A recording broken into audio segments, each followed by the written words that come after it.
Let's rewind the clock, way back. About 70,000 years ago, we were pretty unremarkable. Just another animal roaming around a corner of Africa, not really making a bigger splash than a gorilla or a firefly or even a jellyfish. So you've got to wonder, how did that animal become the ruler of planet Earth?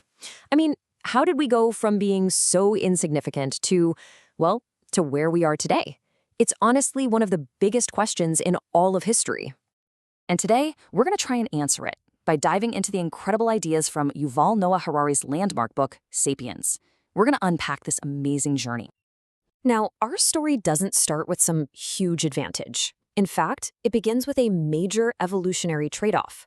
We got something pretty amazing, but believe me, it came at a seriously high price. And that amazing thing, it was our massive brain. But the cost of running this thing is just immense. Get this.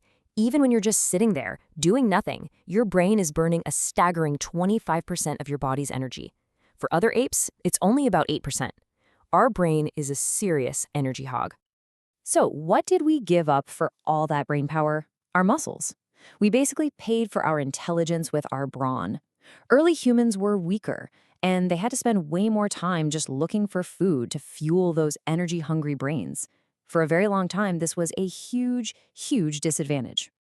But then, somewhere around 70,000 years ago, something clicked. We call it the cognitive revolution. And this is where we find our real superpower. And it all, and I mean all, comes down to language. But not just any language. You see, our language didn't just evolve to shout, "Hey, look out, there's a lion." It got complex enough to allow for gossip. Talking about who's trustworthy, who's not, who's sleeping with whom. But the true game changer, the thing that separated us from every other animal, was the third step, the ability to talk about things that aren't actually real, things like spirits, nations, or even money. So why was talking about fiction so important? Well, it's because gossip has its limits. Research shows that you can only maintain a stable community based on just knowing and trusting each other up to about 150 people. To cooperate in larger numbers, Sapiens needed something more.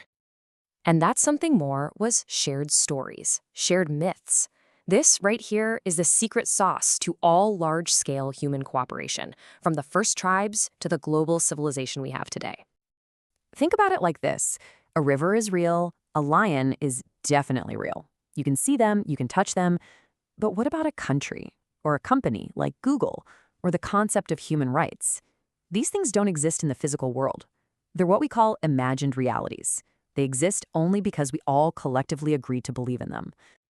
And that's the absolute key.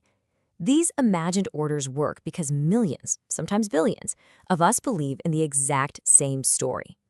This shared belief is what allows complete strangers, people who have never met and never will meet, to cooperate on incredibly complex tasks.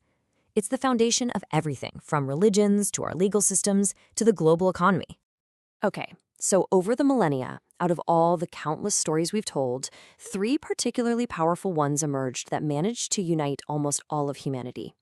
Let's take a quick look at them: money, empires, and religion. First up, money. Money isn't really the coins or the paper. It's the story we tell about them. It is the single most successful story ever told because it's the only story that almost everyone believes in. It's a universal system of trust that allows total strangers to convert land into bread or justice into healthcare. Now, that trust that money created allowed our societies to scale up into huge empires. But these empires ran into a major biological roadblock: our brains. They're just not built for this kind of scale. We can't store the massive amounts of data, especially all the numbers for taxes and trade that you need to run a complex state. This data storage problem led to one of our most crucial inventions, writing. And here's a fun fact: the very first name ever recorded in human history, it wasn't a king or a mighty warrior or a great poet. So, who was it? Any guesses? His name was Kushim. And he was an accountant. And his first recorded message wasn't some epic poem, it was basically an invoice for barley. This tells you everything you need to know. Writing wasn't invented for poetry, but for bureaucracy. It was a tool for tracking taxes. And the third great unifier, religion. But we have to think bigger here. A religion is really any system of human norms and values that's founded on a belief in a superhuman order. Now, by that logic, ideologies like communism or capitalism are also religions. They have their own holy books like Das Kapital and their own prophets like Marx or Adam Smith. And this brings us right into the modern era, where a powerful new belief system, a new religion, has pretty much taken over the world, the belief in perpetual growth, all powered by science and capitalism. You see, before capitalism, the general idea was that the economic pie was a fixed size. If you made a profit, you spent it or you hoarded it. But the modern economy is built on a totally revolutionary idea that profits must be reinvested to increase production. That, in turn, creates more profits, which then get reinvested again in a never-ending cycle. This whole system runs on one magical ingredient: credit. And what is credit? It's simply a bet on the future. It's built on our collective trust that the future will be much richer than the present. This belief in tomorrow is what fuels that magic circle of growth that completely defines the world we live in today. So here we are. We started out as just another ape, and through our unique ability to create and believe in these shared stories, we've become like gods. But of course, there's a catch. One of the biggest takeaways from our entire history is this: none of this was inevitable. The world we live in today, with capitalism and nations and human rights, it's not the result of some grand cosmic plan. It's just the product of 1,000 different chances and choices. It all could have turned out very, very differently. We've become so powerful. We're now capable of re-engineering not just our societies, but life itself.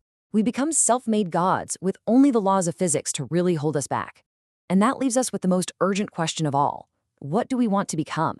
We've built this entire world out of our shared imagination, but do we have any idea where we're actually going next?